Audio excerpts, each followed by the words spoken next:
ഇതാണ് boot cut, ഇതാണ് bell bottom. മിക്കയും വിചാരിച്ചിരിക്കുന്നത് ബെൽ ബോട്ടം ബൂട്ട് കട്ടും ഒന്നാണെന്നാണ്. പക്ഷെ ഒന്നല്ല, ഇത് രണ്ടും രണ്ടാണ്. Welcome to thrift labs. Boot കട്ടൊക്കെ വരുന്നതിന് മുമ്പാണ് ഈ ബെൽ ബോട്ടം പാൻസ് ഉണ്ടായത്.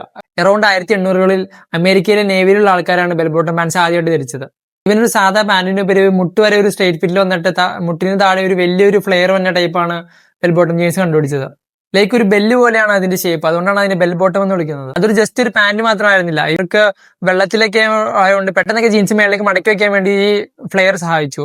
അതുപോലെ തന്നെ ഇതൊരു ലൈഫ് ജാക്കറ്റ് ആയിട്ട് ഉപയോഗിക്കാറുണ്ട്. ഒരു പ്രത്യേക രീതിയിൽ വെച്ച ഇതൊരു വലിയൊരു ഫ്ലെയർ ഉള്ളതുകൊണ്ട് വായു അതിൽക്കൂടെ കയറി ഒരു ലൈഫ് ജാക്കറ്റ് ആയിട്ട് ഇത് ഉപയോഗിക്കാൻ പറ്റി.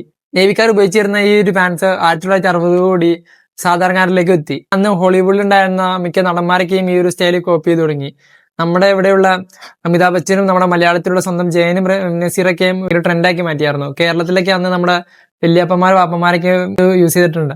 മറിച്ച് ബൂട്ട് കട്ടിലേക്ക് വരുമ്പോൾ അറൌണ്ട് 1960-ലാണ് ഇതിന്റെ കാലഘട്ടം. അന്ന് അവിടെ ഉണ്ടായിരുന്ന കൗബോയ്സും റേഞ്ച് വർക്കേഴ്സൊക്കെ ആണ് ഇത് ഉപയോഗിച്ചിരുന്നത്.